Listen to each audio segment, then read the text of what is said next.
Kamu tau gak sih arti CV itu sebenarnya apa? Setelah CV screening itu biasa dengan recruiter, talent acquisition, dari bidang rekrutmennya lagi itu akan masuk ke tahap kedua, itu biasanya adalah HR interview. Nah, aplikan apply ke suatu perusahaan itu yang pakai ITS software ini, dia akan menyaring CV yang di dalam CV-CV-nya itu ada kata-kata React.js. Coba ya, bayangin ya. Saya nyari React.js nih. Ternyata dia typo, dia lupa nulis S-nya, jadi React.j doang. Iya. Kan sayang ya. Katanya ada 70% mahasiswa yang disurvei mengatakan bahwa mereka tuh sebenarnya masukin informasi palsu pada resume untuk mendapatkan pekerjaan. Halo Pak A, kayak gitu. Saya Anne, recruiter dari ini. Kamu tahu yang jawab siapa? Papanya. Oh, apalagi sih mungkin yang perlu diperhatikan gitu sebagai kandidat untuk melamar.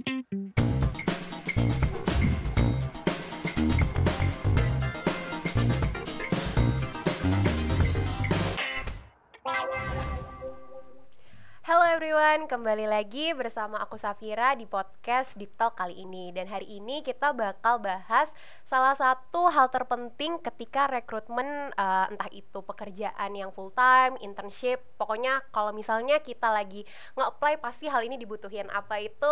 Ya betul, CV teman-teman. Jadi CV itu salah satu screening awal ya teman-teman buat kalian mau apply pekerjaan, dan paling penting banget nih. Kenapa? Karena dilansir juga nih teman-teman dari Right Rocks bahwa recruiter itu sebenarnya butuh cuman 5-7 detik aja nih buat screening CV. Dan bahkan 88% resume juga itu ditolak karena gambar di resume. Nah, jadi emang ternyata banyak banget nih mungkin hal-hal yang nggak teman-teman ketahuin tentang apa aja sih yang harus kita masukin dalam CV, terus juga tabu-tabu atau mitos-mitos apa sih yang sebenarnya sering beredar di luar sana. Nah, makanya hari ini kita bakal bahas tentang CV sama salah satu bintang tamu kita hari ini, Kak Ane. Halo Kak Ane. Hai. Apa kabar Kak Ane? Baik, thank Boleh you for mungkin having me here, Oke, thank you. Mungkin boleh nih perkenalan Kak Ane sama teman-teman. Kak Ane itu siapa, job title-nya apa sih di Dibimbing gitu, dan sekarang kesibukannya apa aja? Oke, thank you. Jadi halo semuanya, perkenalin nama aku Anne Nova Karolwina, bisa dipanggil Anne. Di bimbing.id ini aku sebagai Head of Talent Support. Dan mungkin sedikit background ya soal aku ya. Kalau untuk education background sebenarnya aku di manajemen Human Resource Management.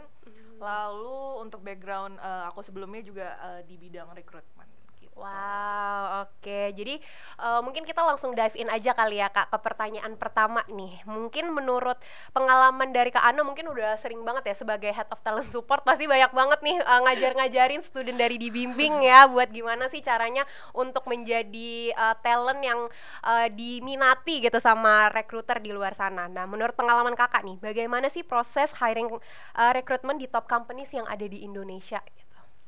Oke, jadi kalau misalnya dari aku sendiri ya, pengalaman setiap harinya, makanan sehari-harinya itu adalah ketemu, kalau di Dibimbing itu kita hiring partners itu kita panggilnya HPHC atau enggak hiring partner dan hiring companies. Nah, divisi talent support ini kita tuh ada tujuannya untuk ngebantu student-students di Dibimbing ini untuk kita bantu untuk career preparation-nya, terus penyaluran kerjanya, kita ngebantuin mereka sampai ibaratnya samalah kayak visi dan misi Dibimbing itu untuk accelerate their career seperti itu.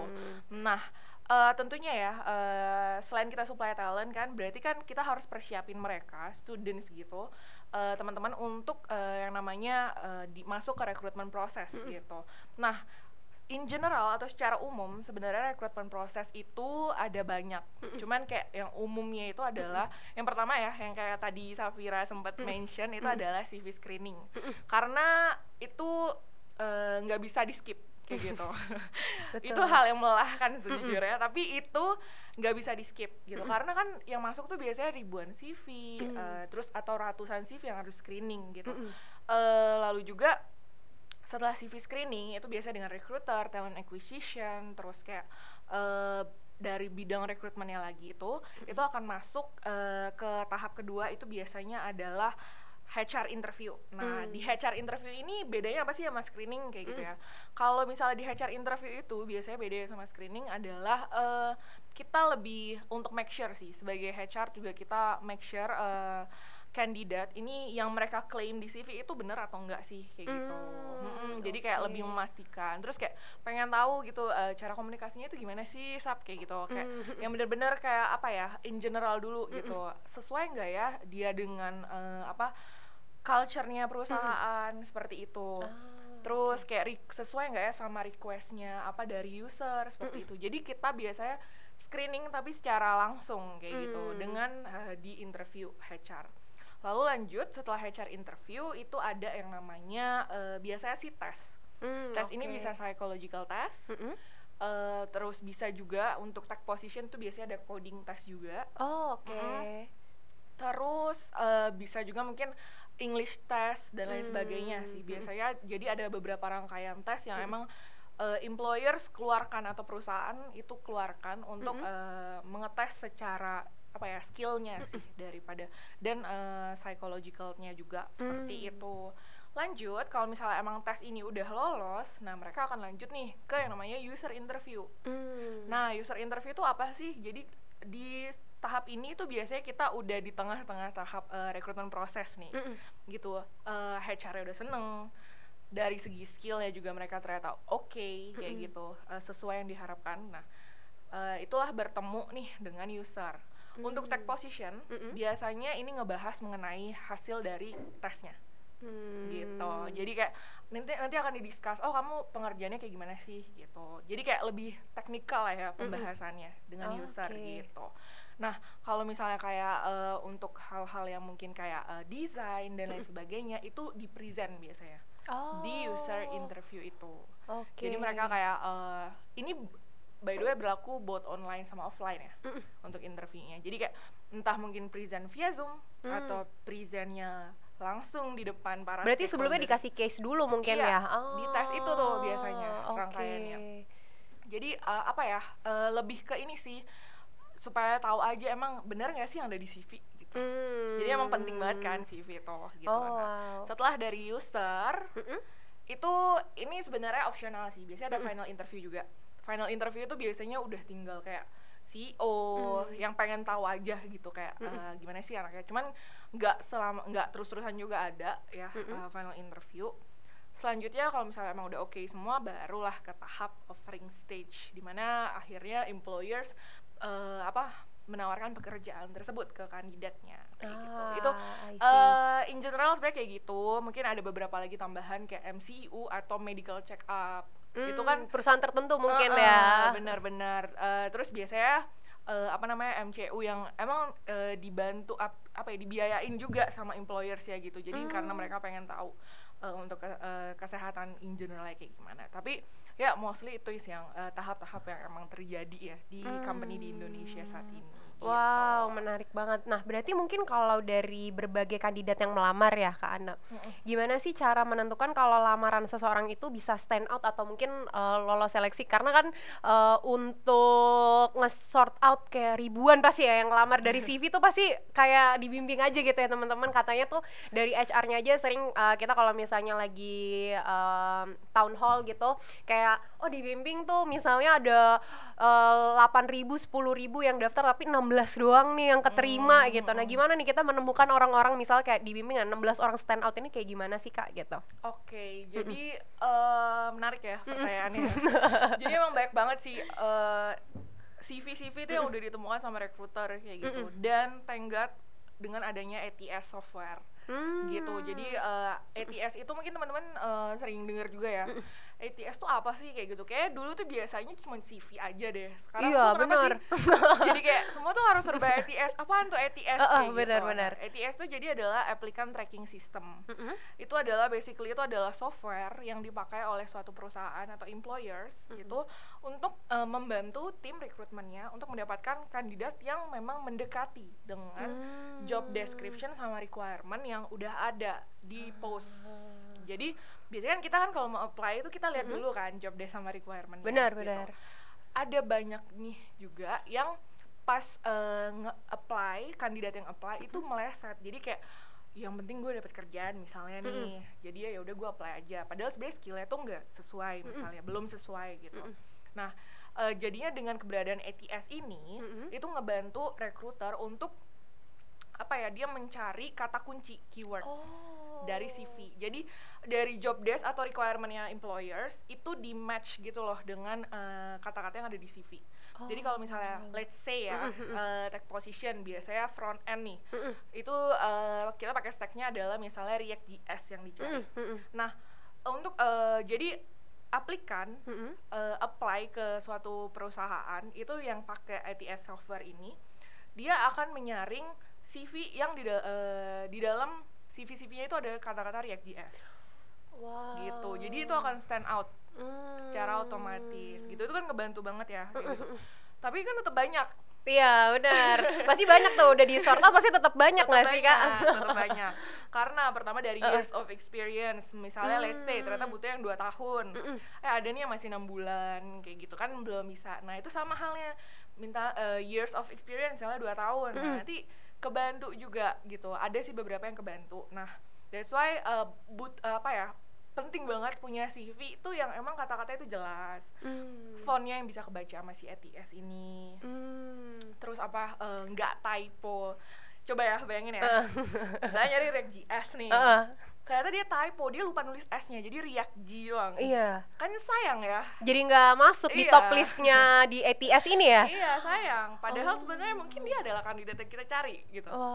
Sayang banget. Karena aku pribadi, karena dari ATS itu kita kan tetap screening ya, walaupun udah lolos ATS, itu kita re-screening lagi, dan memang aku melihat juga banyak nih beberapa yang CV-nya tuh ternyata ini mungkin bikinnya kayak niat gak niat, kayak tidak terlalu mementingkan adanya CV gitu loh. Gimana tuh Kak, tidak terlalu mementingkan adanya CV? Aku pernah ya, nih nyari, jadi aku dapat waktu itu, aku emang handle mostly tag sih, jadi aku tag recruiter juga pada saat itu. Aku ngelihat kayak cocok nih orang gitu ya, otomatis kita senang, jujur loh. Kita kalau dapat kandidat yang emang sesuai dengan ini kita senang, karena ya emang sih sebagai recruiter itu kita harus punya misi juga, kayak kita kan ngebantu orang lain, kita ngebantu perusahaan, dan kita juga dipekerjakan, emang tanggung jawab kita itu gitu. Jadi once kita dapat kandidat yang emang sesuai, terus kita call nih misalnya, aku pernah dapetnya adalah kayak misalnya let's say namanya A gitu, halo Pak A, kayak gitu, saya recruiter dari ini gitu misalnya ya. Kamu tahu yang jawab siapa? Siapa Kak? Papanya. Jadi tadi nomornya papanya kayak gitu. Jadi kayak maaf ini nomor saya, itu nama anak saya, kata dia kayak gitu. Jadi kayak gitu. Jadi kan agak bingung tuh akhirnya, gimana Mbak kalau misalnya saya kasih aja nomor anak saya, jadi harus dihubungin lagi, kan lumayan takes time ya. Jadi alangkah bagusnya emang di CV itu adalah nomor kita, even ternyata itu nomor udah diganti misalnya, diupdate gitu. Jadi kayak ada juga beberapa yang kita tuh seneng kalau misalnya nomor ya, itu langsung terintegrasi sama WhatsApp. Jadi kita bisa langsung hubungin kayak gitu. Ada beberapa tuh yang pas kita save nggak ada WhatsApp-nya gitu. Pas kita hubungin juga ternyata nggak diangkat gitu. Jadi kan lumayan sayang ya hal-hal yang kayak gitu. Jadi untuk stand out-nya sendiri itu penting sih, emang punya CV yang bagus, terus proper, supaya ya zaman sekarang emang banyak sih ATS friendly gitu yang dibutuhkan gitu, untuk untuk bisa CV itu akhirnya lolos gitu, dan akhirnya bisa kita attract kayak gitu. Oke. Berarti Kak, kalau misalnya kita itu harus sesuaiin gitu ya, misalnya sama job description yang misalnya ada di LinkedIn atau mungkin ada di job portal lainnya gitu ya. Berarti kalau kita mau apply itu setiap mungkin perusahaan yang kita apply itu kita harus update terus nggak sih Kak? Kan karena kita pengennya sih ya dapat di top 1 gitu atau top 5 lah gitu intinya. Apakah kita harus selalu update? Karena kan description-nya pasti beda-beda ya Kak. Itu harus nggak sih berarti? Jadi sebenarnya kalau harus atau enggaknya itu kalau menurut aku sih bisa, tapi nggak usah sampai sesering itu juga. Karena pertama, kamu tahu nggak sih arti CV itu sebenarnya apa? CV, kurikulum vitae apa? Oke ya. Jadi sebenarnya CV itu artinya tuh ada dia tuh sebenarnya bahasa Eropa. Kalau misalnya Eropa itu mereka ngomongnya curriculum vitae atau enggak kalau US-nya itu adalah curriculum vitae kita ngomongnya. Ya orang Indo CV ya, singkat CV ya. ya betul. Nah, apa namanya, CV itu sebenarnya dalam bahasa Eropa tuh artinya adalah the course of your life. Jadi artinya translated ke Indo adalah pengalaman hidupmu. Gitu. Jadi isi dari CV itu adalah harus pengalaman hidup kita. Yang pastinya tetap autentik dong berarti. Betul. Karena kan pengalaman orang tuh beda-beda gitu. Dan terus abis itu selain autentik berarti ya apa adanya juga. Jadi nggak kita apa namanya lebay-lebaykan ya bahasanya dan nggak kita kurang-kurangin juga sebenarnya gitu. Jadi balik lagi ke topik yang tadi harus harus diupdate nggak ya sesuai dengan job desk dan requirement. Boleh banget diupdate tapi ya itu tidak mengurangi esensi yang tadi ya. Tetap emang itu skill kita gitu loh. Paling kata-katanya aja nggak sih yang kita beda-bedain untuk menyamakan dengan job desk dan requirement. Karena sekarang juga banyak banget website atau platform di mana kita itu dapat CV template gratis misalnya. Benar, free ya. betul. Nah mereka itu juga menawarkan beberapa kali trial untuk kita itu bisa upload sama kayak ATS. Jadi tapi ini dari sisi kandidatnya. Jadi kayak kita upload yang namanya job desk dan requirement dari satu company itu, nanti mereka keluarin tuh keywordnya apa yang harus kita isi. Canggih gitu. banget ya berarti. Banget. Sekarang tuh udah kebantu banget deh pokoknya kayak gitu. Jadi kayak nanti kita ketik ya misalnya your CV ini padahal belum jadi your CV is kayak 80% similar akhirnya gitu. Tapi ya kita bukannya ini ya, bukannya jadi apa namanya bikin-bikin ya. Balik lagi ke mindset awal kalau ini pengalaman hidup kita memang harus sesuai. Paling kata-katanya aja yang kita ikutin, tapi dari segi skill, segi yang mereka minta itu emang kita apply karena emang sesuai dengan pengalamannya kita kayak gitu. I see. Nah, berarti Kak, tadi juga melansir dari Right Rocks juga nih, katanya ada 70% mahasiswa yang disurvei mengatakan bahwa mereka tuh sebenarnya masukin informasi palsu pada resume untuk mendapatkan pekerjaan. Nih mahasiswa, jadi mungkin banyaknya intern kali ya. Nah, kalau misalnya sebagai recruiter tuh gimana sih Kak tahu caranya nih, kalau yang apa yang ada di CV-nya itu bener gitu.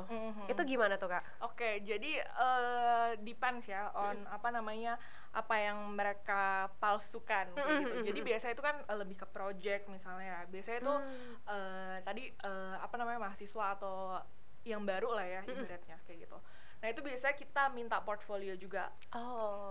Gitu. Jadi selain CV, portfolio juga penting. Terus kita lihat emang hasil kerjanya dan kita tuh bisa HR tuh recruiter itu punya banyak ini kayak pertanyaan-pertanyaan terselubung untuk akhirnya menanyakan gitu loh kayak emang benar gak sih kayak gitu.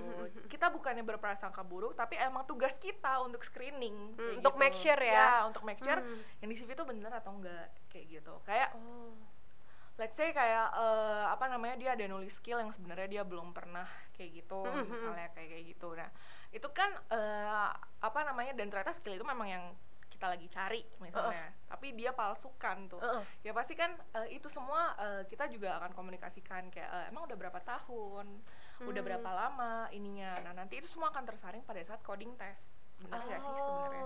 Makanya banyak prosesnya ya. Iya gitu. Jangan hanya di HR aja apalagi jadi emang dari situ kayak atau enggak mungkin di luar dari tech ya.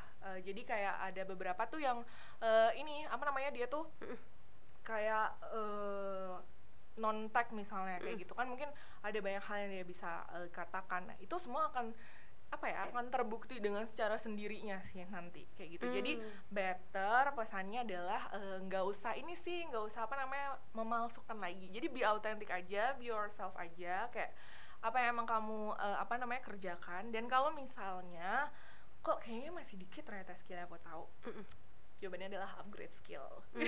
Betul. Karena sekarang tuh banyak banget ya yang membantu kita gitu loh untuk secara online apalagi ya.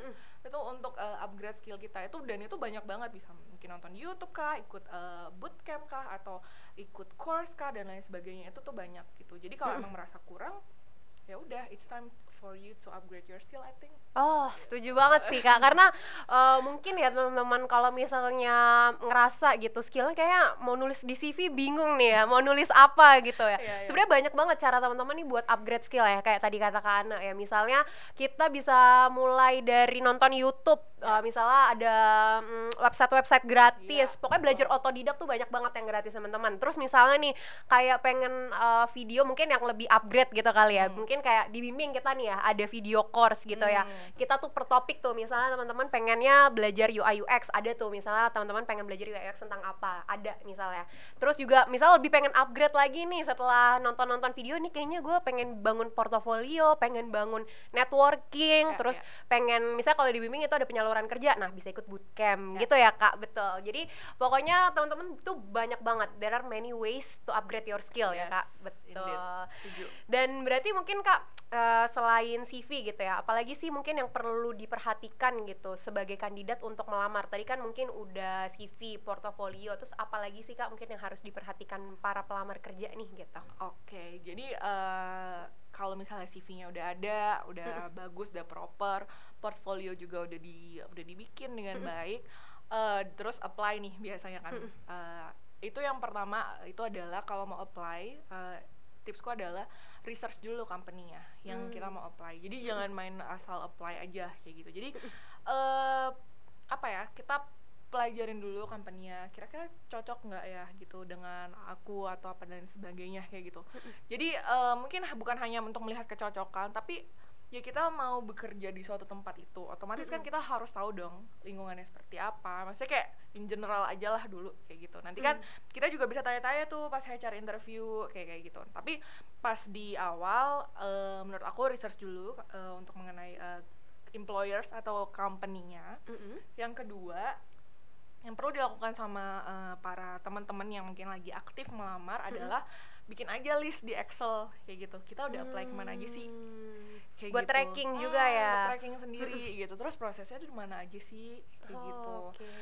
Mungkin ternyata ada yang sempat dipanggil interview tapi feedbacknya kok belum keluar. Nah itu kita bisa lagi follow up ke HR atau recruiternya. Mungkin banyak juga yang nanyain kayak boleh nggak sih kayak gitu Kak? Kayak gitu. Sebenarnya boleh aja. Soalnya kadang suka takut ini udah ditolak ya udah kali ya, salahnya di mana nggak tahu gitu ya. Ya biasanya waktu interval normalnya recruiter itu adalah kalau 2 minggu gak dihubungin, kemungkinan itu dia belum berhasil. Tapi itu juga nggak bisa terlalu dijadiin patokan karena biasanya 2 minggu itu karena memang dari usernya itu memang lagi mungkin sibuk, jadi butuh waktu pikir yang lebih lama lagi untuk benar ya terima nggak ya gitu. Jadi kayak nggak ada salahnya juga nanya recruiter kayak gitu. Tentunya nanyanya juga yang baik ya, jadi kayak mana nih tiba-tiba digas iya nggak boleh ya takut. Jadi kayak ya tetap ditanyain nggak apa-apa, itu hal yang common lah ibaratnya, bukan yang jadi kayak nggak boleh nanti kalau aku nanyain aku jadi nggak diterima, enggak juga kayak gitu ya. Tapi nanyain jangan 2 hari setelah juga kayak gitu, kayak mungkin memang udah ditunggu kayaknya emang belum ada info nih gitu, nggak apa-apa deh aku tanyain. Jadi itu ya, itu list itu gunanya buat tracker gitu. Jadi kayak lalu sambil menunggu dipanggil juga itu pas pada saat melamar ya, sambil apa skill yang kita udah tahu itu masih kita iniin lagi, kita dalamin lagi apa sih gunanya. Jadi nanti kalau misalnya emang kita masuk dipanggil untuk ke rekrutmen prosesnya, kita tuh ya udah pas tes kita bisa, terus atau pas disuruh presentasi kita pede karena emang kita menguasai gitu. Jadi kayak hal-hal itu sih, latihan interview misalnya. Jujur banget ya, waktu aku fresh graduate ya, kayak beberapa tahun yang lalu, tapi aku masih muda sih sebenarnya. Oke. Masih muda ya? Masih muda. 19 tahun. 19 tahun. Salah. Aku itu yang 19 tahun. Gimana nih? Jadi waktu aku fresh graduate, itu aku menghadapi interview pertama aku, deg-degannya luar biasa ya. Kita udah apply kemana-mana ya, artinya ada yang nyangkut nih gitu. Deg-degan dong, kayak pada saat itu belum ada nih bootcamp yang kayak bisa ngebantu kita untuk latihan interview wajib. Jadi apa? Belajar sendiri Kak, kayak ngetik keyword sendiri, kayak kita jadi HR, kita jadi kandidat juga gitu. Jadi latihan sendiri semuanya ya. Ngetik, aku ketik, aku jadiin PDF. Jadi aku interview sama user itu, aku kasih guideline-nya juga buat aku nggak lupa, karena kan kita biasanya gugup kan. Gugup jadi apa yang mau diomongin ya mau gitu. ngomong apa gitu. Mana ternyata pas hari aku interview kayak ini pakai bahasa Inggris dong kamu, kayak ya siapnya bahasa Indonesia.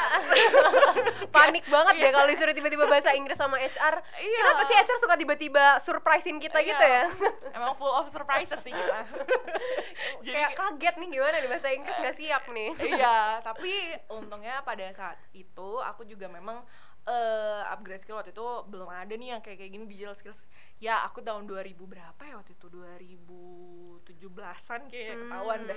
Ketahuan umurnya ya. Ketahuan 2017-an lah kayak gitu. Jadi kayak emang belum ada yang kita belum terlalu melek akan digital skills ibaratnya gitu. Jadi kayak aku belajarnya juga masih bahasa Inggris atau apa. Jadi kayak pas emang diminta ya udah aku bisa gitu untuk untuk ngejawabnya. Cuman kan beda hal ya kalau dengan zaman sekarang itu, kita jadi sambil kita menunggu lamaran juga kita juga bisa sambil memperdalam skills kita seperti itu.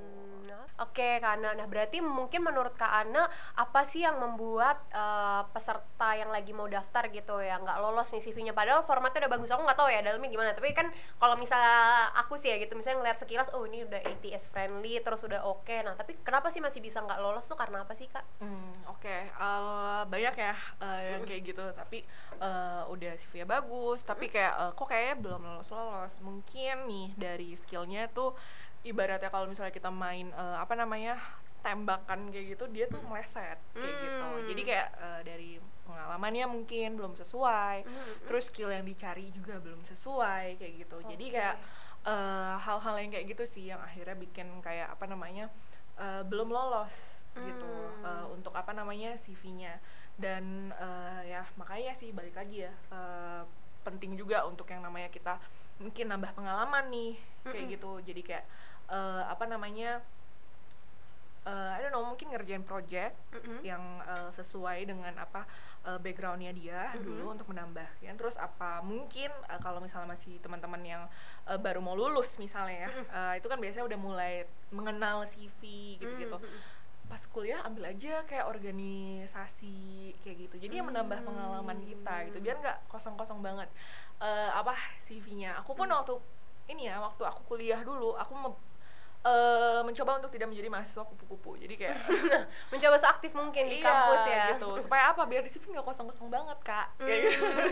Biar nanti kalau mau dilihat rekruter, seenggaknya ada lah kerjaannya di kampus ya. Seenggaknya nggak belajar pulang Iya, benar. gitu. Jadi lebih ke kayak gitu sih, atau enggak mungkin ya itu sih balik lagi zaman sekarang ya, bisa ikut-ikutan yang namanya bootcamp, terus mungkin course online, itu kan baik banget ya sekarang. Itu jadi bisa, karena itu semua emang bisa Kak dimasukin ke CV, ya bisa banget. Bener. Karena disclaimer nih ya, jadi aku waktu itu menjadi external recruiter. Company yang aku bantu cari itu banyak banget. Ada beberapa yang memang dia tuh nggak secara spesifik ngasih tahu kalau misalnya biasanya kan ada harus lulusan ini semua segala macam gitu. Nah ini ada yang emang Mbak, dia lulusan bootcamp aja nggak apa-apa ya. Nah itu beneran loh aku temuin, dan itu bukan hanya sekali 2 kali. Bahkan di hiring partnernya dibimbing juga. Beberapa waktu lalu setelah aku berbicara dengan PIC hiring partner, sama halnya lulusan bootcamp nggak apa-apa Mbak, kayak gitu. Jadi walaupun sebenarnya misalnya kayak dia switch karir nih, nggak ada hubungan, misalnya dia mau ikut mungkin dia pengen daftarnya data analis gitu, dia ikutnya bootcamp data science, itu nggak apa-apa, cuman bootcamp doang, misalnya jurusannya nggak relate gitu, bisa. Nggak apa-apa, karena emang sekarang tuh ternyata bootcamp itu diakuin juga kok sama perusahaan-perusahaan di Indonesia gitu. Jadi kayak ya why not gitu loh, kalau misalnya kita bisa ambil kesempatan itu dan kita bisa belajar untuk menambahkan pengalaman di CV supaya nggak kosong-kosong banget tuh CV-nya, atau mempercantik lah ibaratnya CV-nya kayak gitu. Ya itu sih paling ya yang bisa menarik. Emang sih teman-teman ya, dari tadi kita juga mikir gitu ya, kalau misalnya teman-teman nggak punya pengalaman gitu, misalnya seandainya teman-teman kupu-kupu juga gitu ya, kalau misalnya ikut bootcamp seenggaknya ada nilai plus, oh dia punya portofolio, ya kan Kak.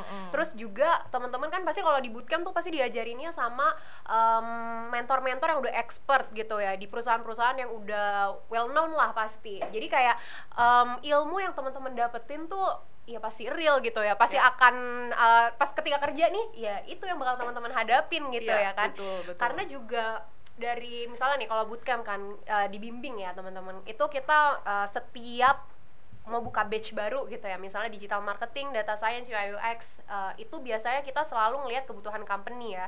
Jadi emang misalnya tuh tadi kayak Kak Ane bilang ya, web development gitu, front end, back end, misalnya sekarang butuhnya React.js, misalnya ternyata ya 6 bulan kemudian tiba-tiba ganti misalnya jadi apa, Golang atau something ya gitu. Itu pasti kita juga selalu nyesuain gitu. Jadi align jadi harus align gitu. Jadi makanya kalau bootcamp itu menurut aku salah satu opsi yang oke juga, karena kita tuh selalu ngikutin perkembangan zaman, perkembangan company butuhnya apa, dan selalu kita sesuaikan dengan silabus yang ada di bootcamp itu gitu.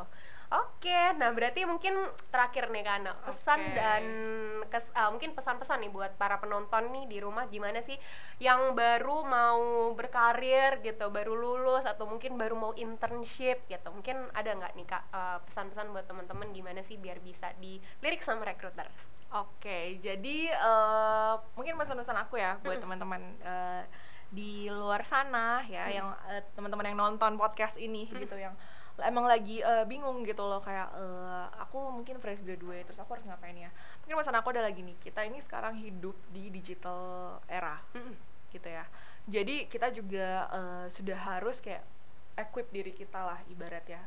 Balik lagi, jadi kita harus secara aktif juga mencari tahu mungkin kayak skill-skill apa sih yang sebenarnya aku tuh passionate about gitu loh. Tetap aja kalau misalnya kita mau ambil bootcamp atau kita mau ambil course dan lain sebagainya, itu harus sesuai passion kita ya tentunya. Betul. Supaya kita seneng ngerjainnya.